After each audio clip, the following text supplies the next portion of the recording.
Pro Wrestling Summit Saturdays, welcome, welcome, welcome. Yes, it is time. We have arrived. It is Purple Haze. We are in the Purple Haze right now. Well, at least I am, goddammit. Woohoo, woohoo. Maybe I shouldn't do that. I might get canceled. Woohoo, woohoo. I don't give a shit. You fucking people are pissed off about Ric Flair being on a plane fucking half naked. Are you fucking kidding me? You fucking people have no right to be mad at the fucking Nature Boy for being on a plane half naked. He's been doing that since 1970 fucking 6, goddammit. And you fucking people have the audacity to cancel the greatest world champion in the history of wrestling, goddammit. This is Pro Wrestling Summit.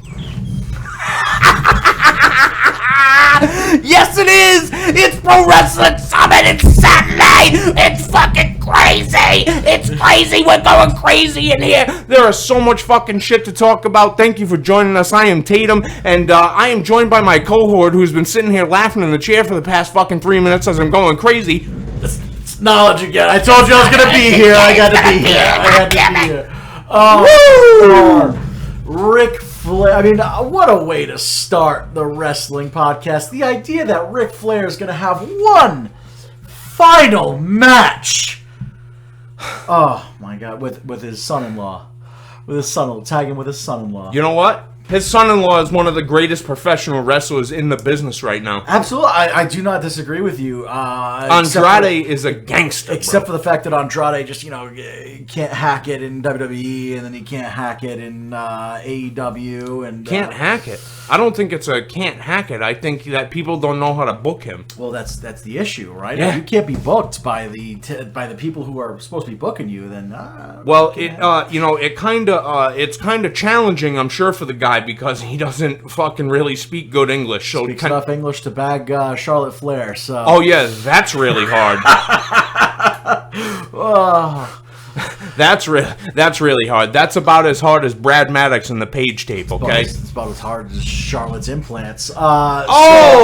Schnizzle dizzle, look what the cat done drizzled. Holy shit.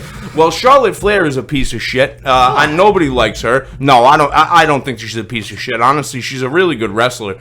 She just she's stuck behind the shadow of her pops, man. I mean, that's an unenviable position to be in. It's hard to not be shadowed by the greatest world champion of all time. One of the greatest world champions. I'm sorry, what? One of the greatest world champions. No, he is the greatest world champion of all time. Who's the greatest world champion besides Ric Flair? Well, see, if we're gonna do this, this is something where I feel like if you want to fucking talk shit right off the bat, let's get it out of the way. I feel like that's a question that can't be.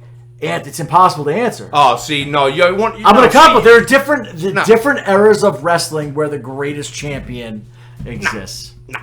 Okay. All right. So to compare somebody like Austin to somebody like Ric Flair, when there's two completely different eras of wrestling. Yeah. Well, the style was completely different. So what metric are we going to compare with? Are we going to compare with buys that they would draw in? Who else has been 16-time world champion? Thank you very little. Who has the most rings, dog, in basketball? So then you could say that Bruno Sammartino was the greatest, not because he had the most, but because he held the title longer than anybody else. Yes, great, awesome. That was but in that era, you also wrestled like 3 times a year. Yeah, that's true, man. They weren't really like pushing hard on the road, man. But, exactly. What the fuck are you gonna do? Who the fuck cares, dude? Who cares? John Cena's close to 16 times, right? Or did he get his 16? I don't know. Fucking terrible. No, actually, John Cena's terrible. I can't even. You can't even fucking split the mustard. The thing about the guy is that he has that Hulk Hogan thing. He doesn't need to do a million moves. John Cena is John Cena is Hulk Hogan who never went heel. That's all that he is, dude. People clamor for John Cena to go heel, and then I guarantee you, when they got John Cena heel, they would have fucking turned their back on him instantly. I don't blame him for not going heel though. No, he did the right thing, man, and he did it for the Make-A-Wish kids. And how can he be a superhero to anyone that's being a bad guy? I get it. But here's the one thing that we're missing here with talking about Ric Flair, talking about Hulk Hogan, talking about John Cena, talking about Steve Austin. The one important thing that's going on in wrestling right now is all of those people once wrestled under the Vincent K. McMahon Jr. and he's not a junior, buddy.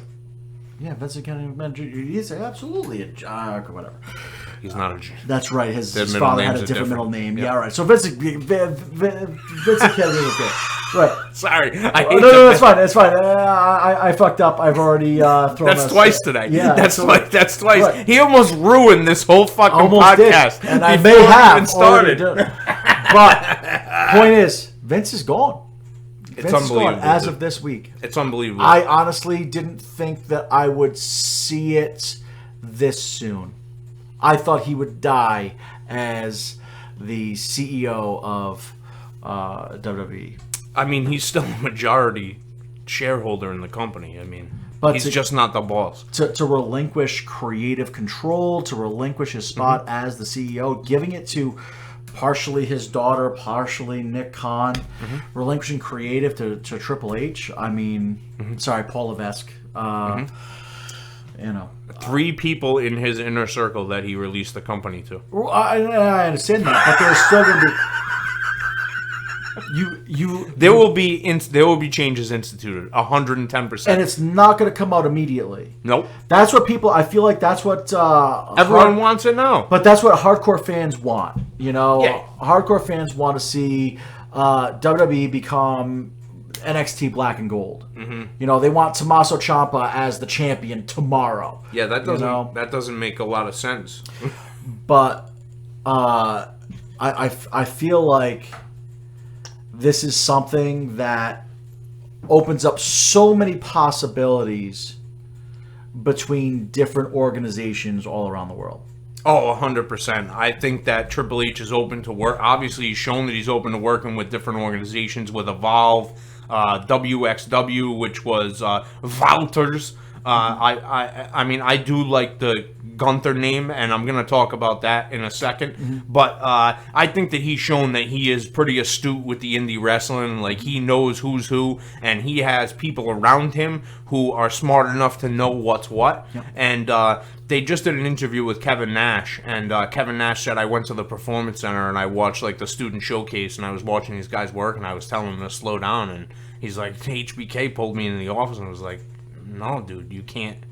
This is how people wrestle now. Like, if you put on a wrist lock or a headlock, these people fucking walk out of the building, bro. Like, you can't. And I have a problem with that, too. Oh, yeah, I got a huge fucking problem with that. But one of the things that was interesting to me was when Triple H was in control of NXT, when it was Black and Gold, he tried desperately. I mean, they got their foot in the door in the UK. They got their foot in the door in all of Europe, and they tried to get their foot in the door with New Japan. And now you see New Japan working hand in hand with AEW. And they just had pay-per-view, whatever, Forbidden Door. Correct. Well, I got it. It was good. That Forbidden Door, could that now be open between and AEW and WWE? Mean, see, that's what's crazy, dude, because he has friends over there. Yeah. And he has wrestlers who he's close to. Adam Cole. Like, do you think that Adam Cole would not come back in a partnership deal to go work at WWE? And that's the key, is the partnership deal. Yeah, you got to send somebody over. Like, there's got to be a working partnership. Tony Khan gave an interview the other day, and he said, he addressed the issue of the idea of former wrestlers from WWE going to AEW and now possibly going back to WWE because Triple H is in charge of creative, and he said, "Look, I got these people under 5-year contracts." Yeah, Aleister Black, Adam Cole signed like a 6-year deal. Right. So like he's got all these people Bryan locked up. Danielson. Right. He's got people locked up, dude. These people are locked up in contracts. So the idea that they're just going to go back just because somebody else is in charge. There were other reasons why they left WWE. It wasn't just because of McMahon, but they have said it was because of McMahon. Mm-hmm. Now, I don't think they'll leave AEW, but is there a possibility that, not tomorrow, not 3 months from now, but talking about a year or two down the line, that these two companies might consider a forbidden door here or there? 100%, because I think it makes business sense for both companies. So many eyes would be on that product. You're bringing in fans. Well, dude, I mean, and just think of the matchups that you could have. You could have a fatal 4-way for an all-world title. Yep. Right? Just think about what that would look like. Let's just take the fucking top 4 guys in all companies, okay? Let's go New Japan. So the top guy is probably either Jay White or Okada, I would have to say. I mean, Jay White being the IWGP champion right now, I mean, Okada's a fucking stud, though. So, like, it's really difficult for me to not fucking put Okada in that conversation. I feel like they would almost have to put Okada in that situation. Yeah, I mean, he's probably the bigger name. Well, also just because of visual appearances. Yeah, I mean, he's gonna... You're going to have Jay White representing New Japan Pro Wrestling. Yeah, against Roman Reigns for sure. I mean, you have to put Roman in that spot for WWE. I mean, I would give very strong consideration to Drew McIntyre, but his connection with the crowd has waned since this whole sword bullshit. Roman Reigns is the draw for WWE. No, he's the fucking man, dude. Like, that fucking guy. And you know how much it kills me to say that? Yeah, I fucking hated that guy. I hated the Shield. I like the Shield. I spent years hating Roman Reigns in the Shield and Roman Reigns out of the Shield. The man who said the words "suffer and succotash" live on air is one of my favorite personalities in wrestling right now. Well, because he gets it on a level that other people don't get it on. And when he came out with that shirt God mode and people were giving him shit for it, I said, no, dude, and he describes it on the shirt, greatness on a different level. Yep. Like, and that's literally what it is. He is displaying to the world that he is the best wrestler in the world. There's no doubt about it. Like, in terms of being able to tell a story, like, he fucking understands that he's gonna, no matter who he's wrestling, he's gonna make it a competitive match. Yeah. And he's gonna make them look good. While he might win 99.9% of those matches, he's gonna fucking make the person look like a stud. He has to win 99 points. Yeah, because he's the fucking man. Right. Who are you gonna fucking put over on him? I get Brock Lesnar. I get if you're gonna put over Brock. I totally get it. But other than those two guys, there's no stars.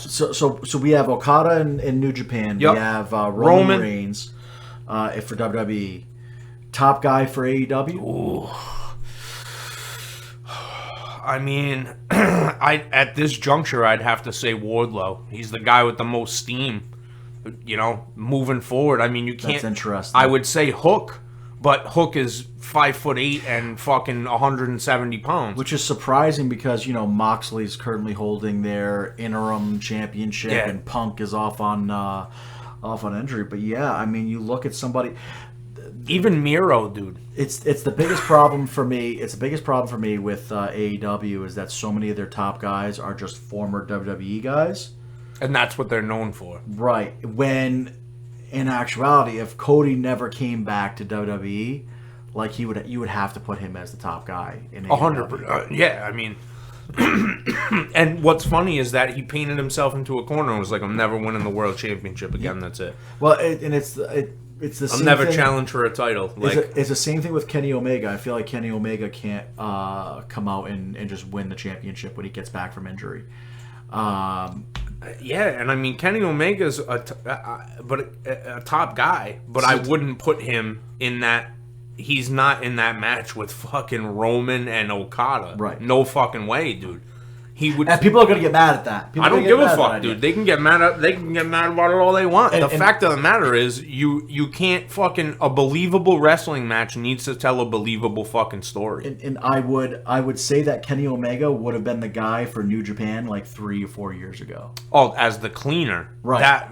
That shit was he was on top of the world, dude. But he also had the best matches ever. I mean, he has the first 6-star match in history. Yeah.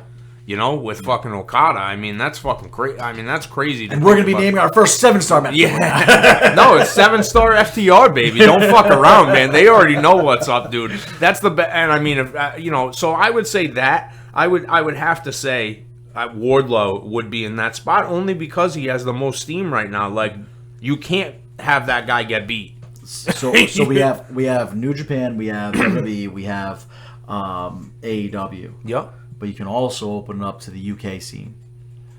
Oh shit! I mean, oh fuck! I mean, and the thing is, right? So you If have, we're go- so you have are we- AEW with the New Japan partnership, and you have the WWE with the UK partnership. yeah. I mean, if we're gonna do that, then I would just put Gunther in that spot because if we're gonna talk about the UK, I mean, that dude represents the UK in his. The ring walk, the gimmick, the whole, and it's not really a gimmick, dude. That dude is a fucking savage. Right. Don't get it fucking twisted. But also don't get it twisted. You think that he's hurting these people? He's not fucking hurting nobody. Yeah. He's fucking just chopping people really hard. And if you're in professional wrestling and you can't fucking take a chop, you shouldn't be in professional wrestling. At this point, no. There's no reason for somebody to fucking pay you money to be in professional wrestling. Unless that is part of your gimmick. Unless it's part of your gimmick where nobody chops you. Right. But you have to have a payoff at some point. Somebody has to unleash on you at some point because that's how you get the payoff. That's how you tell a story. And something simple as that used to be how they told stories back in the day in wrestling. He stole my fucking hat. Yep. He took my ring jacket. A random thing that they accidentally show on Superstars and they create an angle just around that. Yep. That's the genius of Vince McMahon, dude. And I think that was a former genius of Vince McMahon. Yeah, I mean, I think with age and him not being current, he hasn't stayed current. Right. And he doesn't have people around him who are current. Right. You know? I mean, like Kevin Dunn and there, he's got to be gone. He's gonna get fired immediately, dude. He has issues with Steph, supposedly. Forget it, dude. You're gonna be Splitsville. See you later. Yeah. They're gonna get a young dude in there who knows how to produce fucking action-packed TV, and it's gonna be fucking. The camera angles are going to be different. Like, I think that there's a lot of differences that are going to happen. But people, be fucking patient. That's the thing. You gotta fucking be patient. This shit does not happen overnight. This is a corporation. A giant mega corporation. And people are going to get upset with it. You're going to see people get upset with it over the next few months. But can you imagine if, Vince retires, Stephanie becomes co-COO, Nick Khan becomes CEO,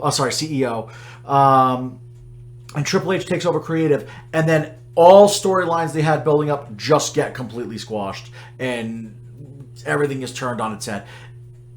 I mean, people would go nuts for a period of time, but I feel like people would go nuts in the way that people have gone nuts for AEW, which is it's a fleeting excitement. Yeah. And you need to keep bringing in surprises to keep people interested. Yeah, I mean, that's why I haven't been sold fully on AEW yet. Yeah, see, and I'm in the opposite mind frame of that. I am totally fucking all in on their product. Not to be funny, but being the name of their product. But I see so many fucking things that I like, and the things that I don't like, I don't care enough about them to where it really makes a difference. You know what I'm saying? Like, that's where I'm at with the product. And it's very smart because Tony Khan is writing like a Mark. Right. And he's writing what a Mark would want to see. Right. But eventually, and this is the point where we're coming to now, 3 years in, where you have a gluttony of people. Now you have two promotions. So now you have an ROH that is basically like an NXT essentially. And if he does the deal with HBO Max, like people are talking about, and Ring of Honor is going to be, the whole thing is going to be streamed on HBO Max, that's going to be fucking huge. That's going to be a really big deal, because think about all those matches that people have never seen, who would now be exposed to a product where most of those people are in AEW. Yeah. So, like, you ask a casual wrestling fan, what's Ring of Honor? They're going to be like, what? What is that? And I think that's... Is that NXT UK? Is that like what is that? I don't know what the fuck that is. Because about 3 people watch NXT UK. And unfortunately, I'm one of those fucking people who watch NXT UK. And I fucking love the show. But please, get better writing, man. They have one of the most beautiful championships. Oh my God, dude. That Heritage Cup championship is fucking outstanding, dude. And I like the wrestlers there. I like British stuff, man. Because it's like real wrestling. I like the round system when they do like the Heritage Cup matches. Like, I fucking dig that shit. I dig that, like, old school gritty type of wrestling, small studio, not a lot of people around. You're just getting in there and you're working your ass off. You're guys just trying to make a name for themselves to obviously get promoted up to regular NXT, which is now you're seeing an influx of NXT UK guys coming in, which I'm afraid they're just going to end up shutting NXT UK down, and they're just going to be running NXT because honestly, their viewership, I don't even think they draw 100 viewers a week. Yeah, like that, it's pretty sad. And they have good workers there, man. The Coffee Brothers, like I like Gallus a lot. And a lot of the UK territories kind of felt that was going to happen when the WWE came in and started buying up territories. And they didn't want to sell initially because they were like, "You're going to ruin British wrestling." But and they have deep pockets, and how do you turn away so much cash? How can you? How can you? Because they know that, you know what, you don't sell it to us. If you don't sell it to us, we're just going to buy out your talent anyway. Well, the wrestlers were going anyway. Right. So, like, what the fuck are you going to do? You got to make something for your fucking struggle. You know what I mean? And support independent wrestling, fucking people. Please go to your local fucking independent wrestling show and go and support independent wrestling. Even if you fucking don't know anybody on the show, you're probably going to fucking have a good time and have some laughs and fucking bring the kids. I'm sure that it's probably not a family-friendly show if it's an indie show nowadays, but back in the day they used to be pretty family-friendly. Like, guys would give autographs and shit. Now people don't do that unless you're buying t-shirts. I think that that's absolute bullshit. I support that guys want to sell t-shirts, but you should also give autographs for free. You shouldn't be fucking selling autographs. Right. That's fucking ridiculous, dude. The fucking fans are the reason why you are able to fucking wrestle. Never fucking forget that. Don't treat fans like they're assholes, because fans are what fucking continues to make the business go round, and they buy the tickets that pays for your fucking trans and your fucking rate to work on the show. Whether it's fucking $25, a hot dog and a handshake, a fan made that happen for you, so don't get it fucking twisted. I don't know. I think that there needs to be a differentiation between who you give a free autograph out to, even if you're an indie wrestler. Oh yeah, if you're like if you're like a fucking 30-year-old dude and like, hey, sign these 15 pitches for me. I'm not fucking signing 15 pitches for you. I'm talking like if you're a kid. If it's a kid coming up to you and be like, hey, don't be a douchebag and sell that autograph. Yeah, it's $5, kid. You know what I'm saying? Like it's $15 for the autograph. Yeah. Like, Dad, get your fucking money out. Yeah. Now listen, t-shirts, I totally get it, dude. You gotta sell t-shirts. But you give that kid an autograph. He's gonna keep going back to shows. He's gonna beg his parents to keep going back to shows, and he's gonna buy your shit. The shirts, he's gonna want all those are the people that want the gear. They become huge fans of yours. They support you through the end. You get a huge fan base from these young kids that just want to see you. And independent wrestlers, man. And you could be the drizzling shits, and these kids don't want to see you. Doesn't matter. You want to know why? Because the fans, most of them, unless they're a smart fan, they don't know the difference, dude. They don't know. I understand, dude, being hard on yourself and fucking being tough, in the wrestling ring, and like not wanting to fuck up and like not wanting to show that shit.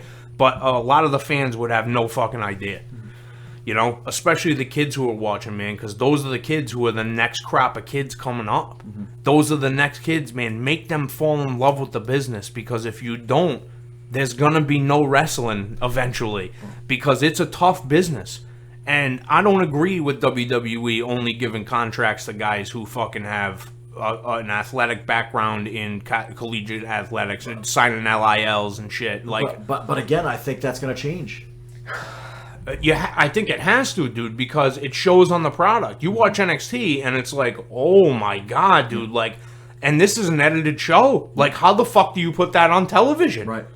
Like, even me, just some fucking half a Momo sitting on this fucking couch going, that's not right. Right. Something is very wrong. But I mean, I think with AEW giving insurance for Treat their people like employees, dude. I think that's going to force WWE's hand to start changing the way they do contracts.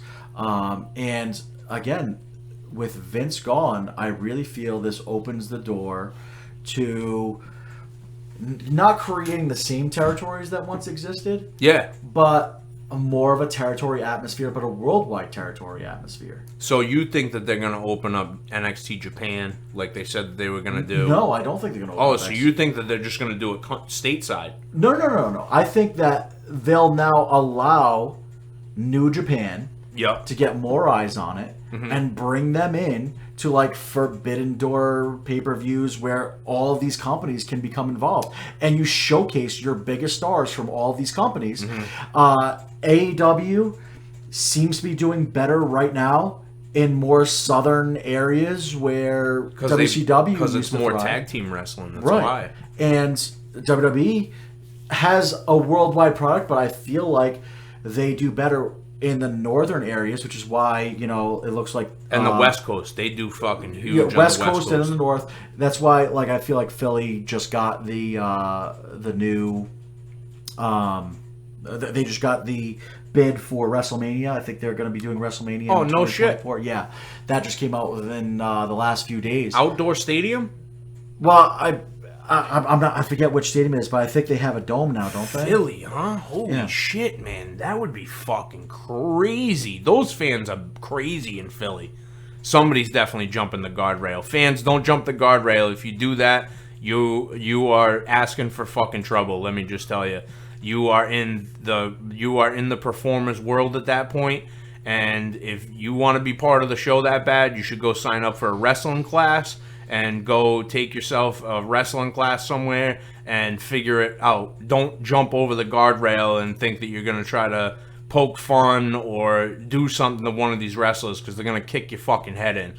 Legit, straight up, 100%. Absolutely. The whole rule of professional wrestling is as soon as you stick your head in between those ropes, my foot is connecting with your face as hard as it can. Well, I mean, I don't think that they're going to have the opportunity to get as close as they did for like ECW shows and stuff like that anyway, because... Well, yeah, I mean, yeah. This is going to be at Lincoln Financial Field in 2024. Shit. Wow, it's a big fucking stadium. Yeah, and don't they have a dome in Lincoln Financial? I can't remember. I don't think so. No, because they get snow. That's true. They get snow for Eagles games. That's true. So they definitely don't have a dome. But I mean it's April, so like there's still a chance for definitely a chance for. But they did it in New York, New Jersey, dude. That's they true. did it with no dome. Yep. I mean, probably colder than a witch's titty out there. But what the fuck are you gonna do? They got the show done, right? I mean, that's all that's important. That's all that they care about. Bottom line dollars, and right. That's what it's about. But independent wrestlers, man, change up your fucking designs, man, on your fucking t-shirts, on your gear. Don't fucking wear the same shit all the time. Nobody wants to see the same shit. And you know what? There is a very fucking easy way to get fucking cheap gear. Be creative. That's fucking part of being a wrestler, man. It's like punk rock, DIY. Learn how to do the shit yourself, dude. Fucking figure it out. You don't need to look like everybody else. Oh, I want to get fucking black tights with red on them. Dude, yeah, and everybody else has black tights with fucking red on them, dude. Nobody, you cannot differentiate yourself. Oh, man, I got mad tattoos. Everybody has fucking mad tattoos now. It's another match with the bad guy has black tights with red on it, and the good guy has black tights with blue on it. Oh, okay.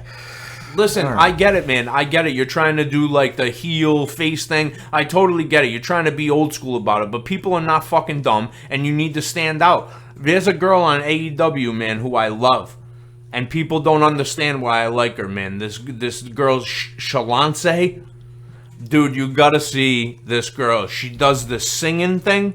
Okay. Where she like it gets in the ring and she like goes to lock up and she like does like she sings like opera, like in like real like shoot.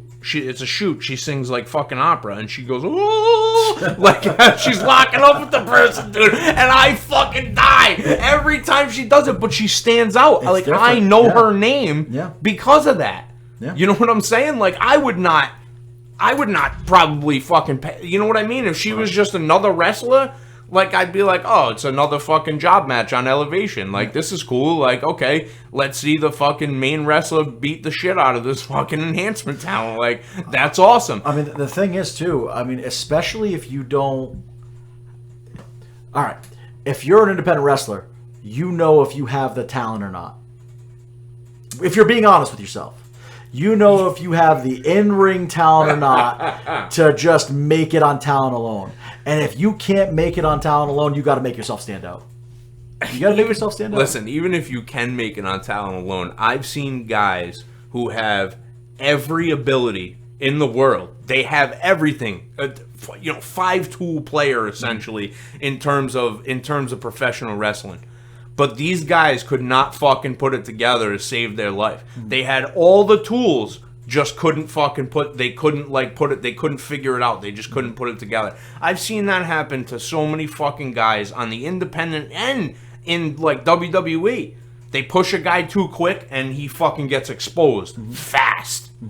And that's the worst. Look at what happened to that guy Mason Ryan. For NXT, when like FCW was going on, they bring the guy up to the main roster. He looks like a bootleg Batista. And then, boom, all of a sudden, the fucking guy's like off TV. They're like, yeah, he can't fucking cut the mustard. Yeah. Lars Sullivan. Yeah. Bro, killing Lars people. Sullivan, destroying people in NXT. Well, he got ruined by his own online presence, right? No, he fucking they call him up to the main roster, and then all of a sudden, he's like, I have anxiety issues. Well, yeah, but I thought not only did he have anxiety issues, but he also had like he was in a gay porn movie, and then like years later, like was talking homophobic shit online. That doesn't help you. You know that's not especially in today's cancel culture. No, dude, you're fucking dunzo. That's it. And I mean, there's another great wrestler that got fucking canceled out of WWE, dude, who I love, fucking Velveteen Dream. Oh, the Velveteen Dream. I fucking love that guy. He got canceled over. Yeah, he was messaging fucking fans like a fucking dirty asshole, dude. Messaging fans like, oh, send me pics. Can't put shit. The fuck are you doing, dude? Like, what? Come on, man. That comes from the independent scene mentality, though. That's the problem. Well, he didn't do the independent scene really because he did the tough enough thing. No, I understand, but he's around that now. Oh yeah, 100%. NXT was all those indie guys still. Oh, you know? And yeah, dude. See, I didn't even think about it like that. There was a lot of guys on the indie scene that were there, like when he was there, but that's why the matches were so good. It's because he was working with premier talent. What, Johnny Gargano's not fucking premier talent? Not, listen. Tommaso Ciampa's not premier talent? I have problems with what they were doing in NXT and the Black and Gold brand. Oh, shit. Okay. Well, you may be the first and only person in the entire world to say that shit. And this is why I could... Listen, the storylines I thought were excellent. But... And you and I have talked about this previously. Yep. When you need to do your finisher 15 times in a match, it's not a finisher. And I just don't believe it anymore. You see people getting dropped on their heads off the top rope and they don't stay down for a 2 count. Not even a convincing 2 count. Yeah. And I'm sorry, but after all that, you're going to get beat by a roll-up? So I share in your sentiment. And they had a battle royal that ended in a DQ. Yeah. I mean... That's a little fucking hokey. But, you know, I mean, listen, companies make mistakes, man. Oh, I know. I know. I mean, I've seen great fucking shows be ruined by one match. Yeah. And it fucking takes the air out of the place. And the whole rest of the show is fucking ruined. It just gets to me when it's the get your shit in style of wrestling. You see it a lot in AEW too, which is why I'm not fully behind AEW either. Yeah. Because a lot of their shit is get your shit in. There's a few exceptions in AEW where I don't mind the get your shit in or the non-believable type of wrestling. And there's literally 3 wrestlers that I accept that from. Rey Mysterio. No. Oh. No, I'm talking about an AEW. Oh, So, okay. Just AEW. Just okay. AEW. First one's Orange Cassidy. Well, I mean, that shit's really good, man. It's funny. It sets the show in a different direction. Right. So and he stands out. Right. And I mean, Orange Cassidy is on a different level of smart, though. Because the hands in the pockets and, like, learning how to run ropes like that and, like, suicide dive like that and nip up with his hands in his pockets and how he does the fucking low super kicks on somebody's shins, like, and they, like, don't react to it now. You know, it's like the Danhausen thing where he's, like, fucking cursing people and, like, people are starting to not be cursed now. Mm-hmm. And it's hysterical because he's like, what the hell is going on? This is fucking ridiculous. Yeah. Like, I can't deal, man. So who else? The only other wrestlers that I accept the no selling and the get your shit in style from is the Young Bucks. And I didn't until like a few weeks ago. I hated it. I hated the Young Bucks wrestling. And I didn't until a few weeks ago. Tell me. I gotta hear why. Okay. I have to hear your fucking reasoning. So they did an interview. And they talked about their style of wrestling, where they're doing other wrestlers' poses, and they're using the other wrestler styles. They're doing the too sweet, yep. And they're doing HBK's entrance stance, and they're doing the DX suck it and all that. And they are doing super kicks, and they're kicking out of everything. Sharpshooter super kicks. And they said it happened. It started happening in their right before their last match at ROH. And they said, we were gonna be leaving ROH. They didn't want to sign us. It was gonna be our last match. And I forget which one said to the other, but they basically had a conversation about this. And one of them was done. The other one was trying to get the other one back into it. And he said, sure. Look, here's what we're gonna do. We're just gonna not give a fuck anymore. We're going to get our shit in every single match. We're gonna pose and with whoever's wrestlers poses we want to pose with. We're gonna use other wrestlers' taunts. We're gonna use other wrestlers' moves. Very smart. And we're gonna do it all. And people are gonna either hate us or love us, but people are gonna pay attention to us. And I think it was Jackson that was like ready to be done.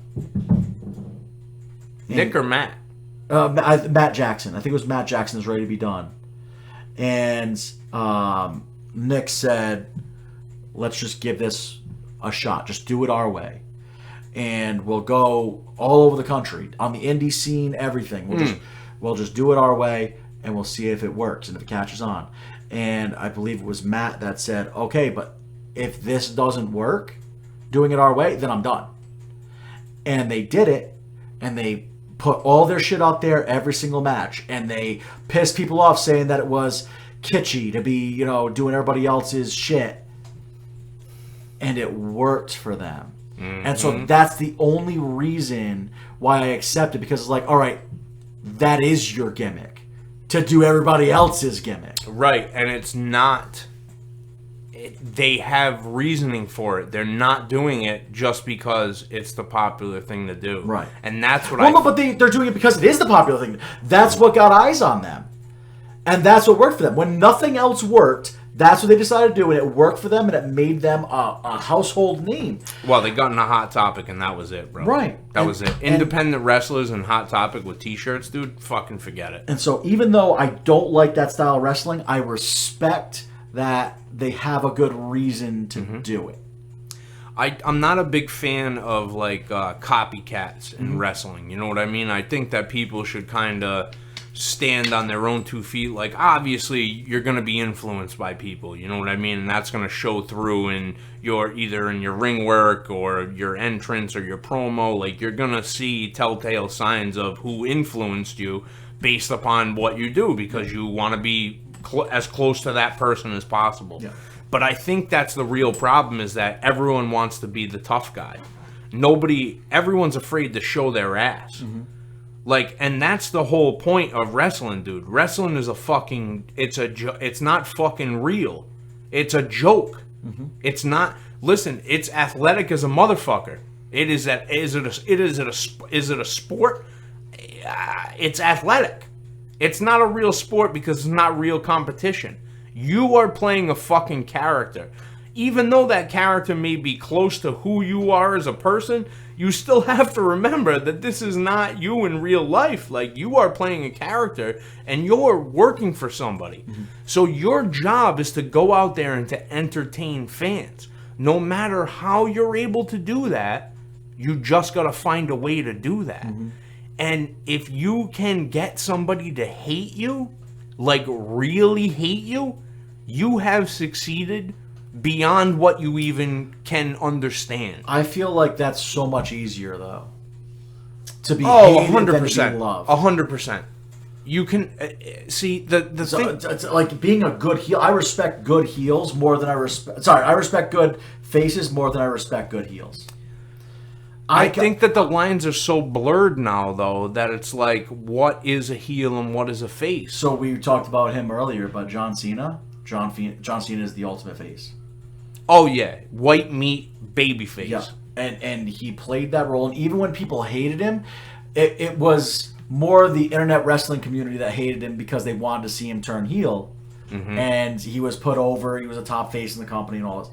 But you're talking about a guy that was known worldwide by kids and adults alike, getting excited and happy when they saw him. The Hulk Hogan of the 2000s. Hulk Hogan, another great face, but see, Hulk Hogan, it's why Hulk Hogan's one of the greatest ever, is because he did it as a heel and a face. He was able to pull both. I mean, clearly, in the 80s, way more popular as a face. No doubt about it. He changed wrestling. I mean, him and Vince changed wrestling. Absolutely, but I would say that his popularity peaked when he was with the NWO.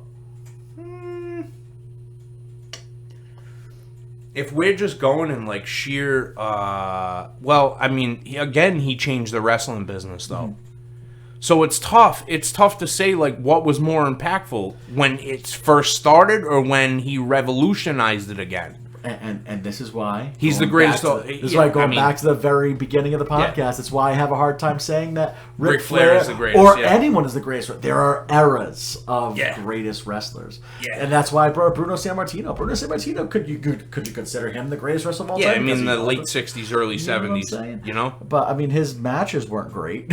You know what I'm saying? No, I mean my issue would come in the mid to late '70s to the early '80s era. Mm-hmm. That's when my real issue would be, because I mean fucking Harley Race, dude, was the fucking man. Yeah. Like King Harley, you people, if that's what you remember him as playing a fucking king in WWF, you are missing the whole. Was it still WWF then? Yes. Okay. Yes, it was still WWF then. Well, I wasn't sure if it was like WWF. No, because that was like WrestleMania 4. Yeah, you're right. Yeah, it was like WrestleMania 4 with the King Harley Race thing, because he took it from Haku. Right. Haku took it from him maybe for WrestleMania 5. I don't know. One of those WrestleManias, the early WrestleManias. But anyway, Harley Race was the fucking man. Yeah. You know, Ric Flair. Like, if we're gonna fucking talk about like real fucking, I mean, Hogan is the biggest draw of all time. Mm-hmm. There's no debate about that. And people can fucking say Stone Cold made more money. Well, T-shirts were a lot more expensive back then. So when Stone Cold was around, T-shirts back in the day were like $10. I mean, T-shirts when Stone Cold popularity was like $25 for a T-shirt. Wrestling was definitely popular in the States and maybe in like parts of Europe before Hulk Hogan.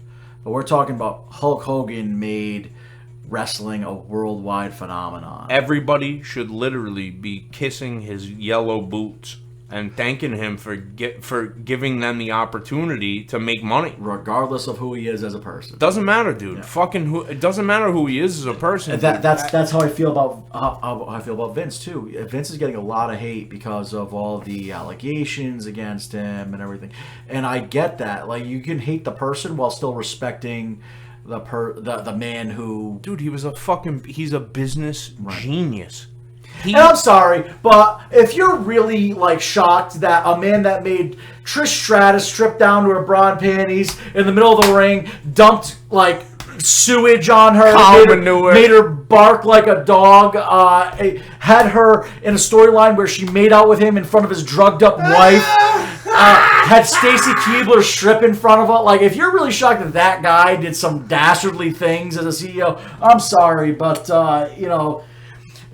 there's Dude, a he dropped reason. the N-bomb on Booker T, bro. Tell me he didn't just say that. I mean, we're talking about some crazy shit, dude. Wrestling mimics real life, and Sometimes the lines are blurred in wrestling in real life, dude. Sometimes the people become the character. So I'm just, I get it. I get that he And listen, the abuse guy, his power. yeah, and all that. but you know what?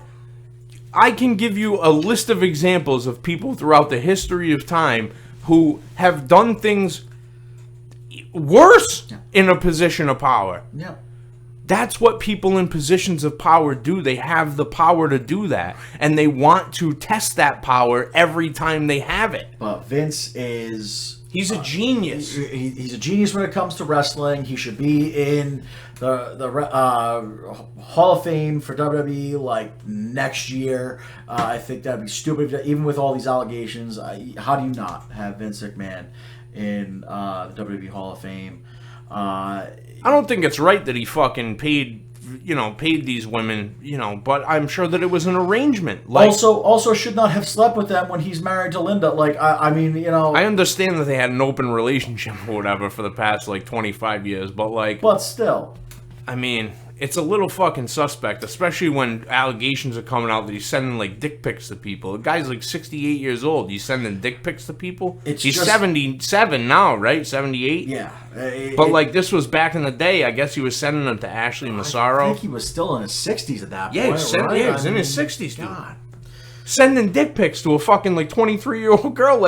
How do you even fucking feel like it? Right. What we were talking about yesterday on the fucking podcast. How we were fucking talking about how it's how do you even fucking feel like it? You just fucked that girl's world up. I don't understand how you can go about doing that. But I mean, you know what? Vince McMahon's a different beast, clearly. Oh no, he's a totally different animal, dude. When you can't sneeze in front of a motherfucker because you'll get fired, that is a different level of animal. That's an issue. And don't get me wrong, I like that, especially in the wrestling business. I think I feel like you have to have that type of work pace. You can't, that shit never stops. You are always developing and modifying and fucking continuing to move forward. But again, I think the wrestling world is now going to change significantly. 100%. I feel like it's going to give a lot of these wrestlers more control over their characters, more freedom, like you saw in the territory days. Mm-hmm. And that's what I'm saying. It's not going to be regional territories like it was in the States, but it's going to be territories around the world. And I really feel that there's a lot of money in... I mean, I'm saying there should be a territory in, India. There should be a territory in the Middle East. You 100%. get these different groups around the world, and you can have one worldwide competition, one major show, 6-hour blockbuster that people will tune in and watch. And you have enough older wrestlers who are now retired where you can send these guys to those countries and be like, hey, develop these guys, train these guys. We're going to send you with 2 or 3 guys over, and you're going to fucking work with these guys and, get them up to snuff. Yep. It's not that difficult, dude. No. You can find, there's athletes everywhere. So it's an exciting time in wrestling, I think. 100%. And, there's so many possibilities. I really hope it's not squandered. I really hope it's not squandered. Another piece of advice for you athletes who are thinking about going into the wrestling realm. Let me give you a little piece of advice from old fucking Tatum over here in Pro Wrestling Summit. You may be a great athlete. You may think that you have charisma, and you may think that you can cut a promo, but I can guarantee you that you are fucking way out of your depth when it comes to people who think about the business, because there are people literally who do nothing but think about the wrestling business. And you have to get into that mindset to be successful in this business. And also, people, don't be afraid to show your ass. Please, for the love of God, man, don't be afraid to show your ass. If you are a really good character, wins and losses don't matter. It doesn't matter. It does not matter. Wins and losses don't matter. If you put on a fucking compelling story and a good match, I don't give a fuck if you win or lose a match. Matters a little bit. Well, in terms of like, you got to be a little bit selfish sometimes. Yeah. And that's another thing about the business. It's going to depend on your character. Most characters are not the dominant, need to win every match kind of guy. Certain guys need to be put over all the time. Bray Wyatt should have been put over constantly. Every match. John Cena needed to win constantly to be the good guy that he was. He was not a guy that would have been chasing titles. I don't disagree with anything. Nope. But like, you think of how many times like The Undertaker had the title on him. It wasn't a significant amount. No. He lost a lot. But you know what? Even when he lost, people still feared him. Yeah. Yeah, if you have a good character, you don't always need that win. But you need to feel that out for yourself. See, now, I don't like, there's a guy who I'm going to name right now that I really don't fucking like. I don't like this guy at all. And I have expressed my fucking displeasure about this person every time that wrestling comes up, because it comes up all the time. This person comes up, and the person is Samoa Joe. I don't fucking get it, man. I don't get it, okay? But when Samoa Joe comes walking down to the fucking ring and that place goes fucking, and they're chanting either Joe or Joe's gonna kill you, it doesn't matter whether he wins or loses the match. What matters is that those people had a reaction that motherfuckers can't pay for. Mm-hmm. You can't pay for a reaction like that guy gets when he walks down the thing. And people are like, oh, that guy has a shit body. Well, you know what? Wrestling should have more people with shit bodies in it who get the fucking business. Because not everybody is fucking 6'4" and fucking jacked out of their mind with fucking testosterone and all this other shit. Dude, some of my favorite wrestlers were fucking out of shape slobs who knew how to fucking work. When I was growing up, my favorite wrestling tag team was the APA.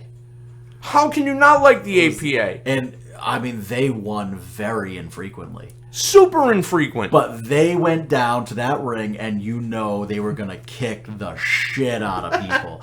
And it was best when they started the APA, the actual APA, yep. And they would come down in their gloves. Yep. It's like, all right, it's just business. They put the gloves on, it's just business. We got to hurt you. Sorry, we got to hurt you. I actually just watched the beating that they laid on the Public Enemy when Public Enemy debuted. Holy shit, dude. I was like, they won that match. Fucking potato after potato. Public Enemy couldn't move when they were done. I think I think the story goes is that they quit. They just walked out after that. They were like, fuck this. Well, it was either that they quit shit. Or it was like, all right, you got the shit kicked out of you and you're done.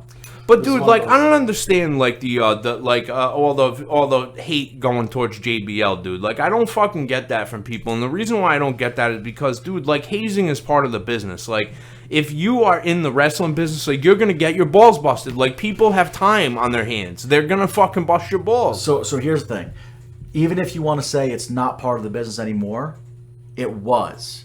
And that was a huge part of the business. We're talking about JBL. We're talking about, Bob Holly. We're talking about all these guys that their job was to come. Shawn Michaels. Brett did it. What are we talking about? Your favorite wrestlers. Your favorite wrestlers. Right. Your favorite wrestlers all had ribs played on them and all played ribs on people. And it was like part of the deal. You have to accept this lifestyle. You have to accept the fact that if you don't do what you're supposed to be doing, we're going to fuck with you. And you know what? You got to take your beatings. You got to take your beatings to come in and do this. And that's why I fucking have so much respect for The Miz. Because that guy dressed in a fucking hallway for 3 years. He's the fucking WWE champion. And they're like, fuck you. You got to dress in the hallway. And he did it. He shut his fucking mouth. And he went outside in the hallway. And he fucking dressed in the hallway. And you know what? That fucking guy is the real deal. He is the new Kane. The epitome of a man that was just a fan and was willing to pay the dues to live out his dream. And God bless him, dude. And God bless him. Good on him, dude. He was a skinny little fuck on the real world. Yep. I'm like, look at this fucking kid jumping around in a fucking, thinking he's going to be a wrestler. And then I see him pop up on Tough Enough, and I go, oh, he put on some fucking weight, this kid. Look at this little fucker. When he started, he was like just an interview, just like he looked like Josh Matthews. Yeah. Really, he's one of the wrestlers now that you have to give the most respect to, because he could have easily just quit immediately. Oh, yeah, he could have just took his ball and went and done fucking reality television. And nobody would have blamed him. Nope. Because everybody would have looked at him and said, yeah, clearly you're not a wrestler. Yeah, it's just not made for you. But I'll tell you what, I think that his highlight was the highlight of WrestleMania. Him turning on Logan Paul, dude. I fucking popped out of my seat for that when they're holding up their hands and he turns his head and he looks at him and I go, oh, the fucking drama, dude. You can see it. Like, and it's like palpable. Like, you can feel it in the air and you see the change in people. They're cheering and then all of a sudden they're like, whoa. And he hits him with the fucking shit. He does the deal, and fucking that's that. And now Logan Paul has a WWE contract, and stupid not to do it.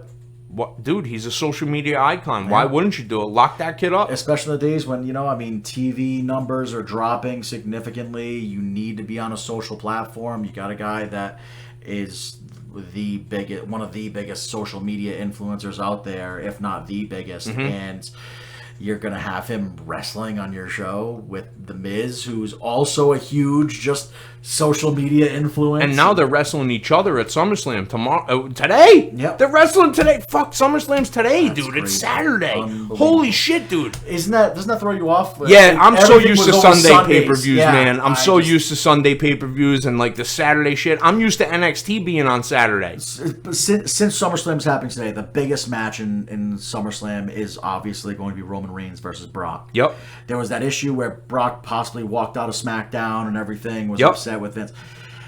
So, do you think...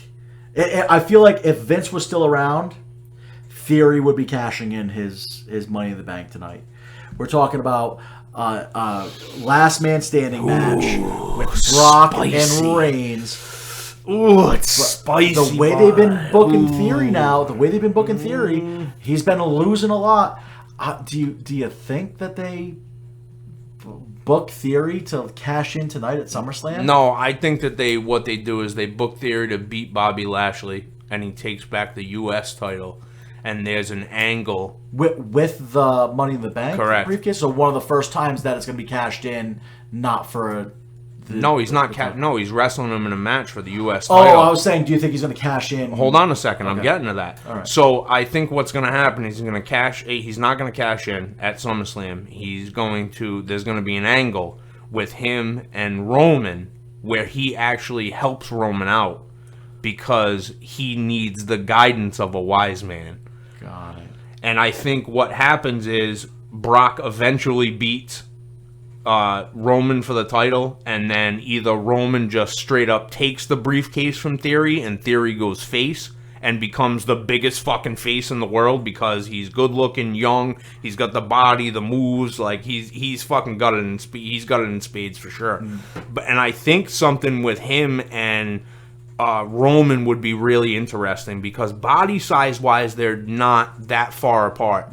Brock and Austin Theory are very far apart. Yeah, absolutely. And Austin Theory's in fucking great shape. Yeah. He looks like fucking $4 million, but he is not on the level of Brock Lesnar. Brock Lesnar is in better shape than almost any human being on the face of the earth. Dude, and he's like, I don't even like train, dude. I just work on a farm. Yeah, I just fucking throw hay around and shit, dude. He's a different species. It really, my only regret for Brock's entire career is that he didn't hit the shooting star on Angle. On Angle, yeah, that would have been a whole different level of. You know what, dude? I'm glad that I got to witness that because I never thought that I would see a human being that size try a shooting star press, much less from the distance that he was at. Now I've seen Billy Kidman do that shit for years. I saw so many people do the shooting star press up to that point. But seeing a fucking 6'4", 300-pound man. But you've seen Brock hit it in OVW now, right? Yes. You've seen the videos of that. Unbelievable. I just can't. Dude, precision. But listen, I get it, bro. He was too far away. But like I'm hitting a fucking elbow drop or something. Absolutely. I'm fucking doing something different, bro. We'll go to the spot in the next corner. Yeah. I'll fucking do something different, dude. Miss the splash. I'm fucking coming off the top. Like, fuck all that, dude. No way. Yeah, I'm gonna do a shooting star press from a fucking quarter of a ring away from you. 20 by 20 ring. Good luck, bro. Just unbelievable. Fucking crazy. How athletic he is He's a freak of nature, dude. He's a freak of nature. That's it. Well, listen, dude, we gotta wrap this up, man. This has been the fucking first episode of Pro Wrestling Summit. God damn it, it's been Purple Haze. We've been going fucking crazy. Reach out to us at good_villain_media. You can also comment on this video. We're going to be hitting this every single Saturday. Pro Wrestling Summit. It's me, Tatum. It's Knowledge. And we're fucking signing off for right now. Tune in Monday for new episodes of Welcome to the Zoo all next week. And then a new episode of the Pro Wrestling Summit next Saturday. Peace out.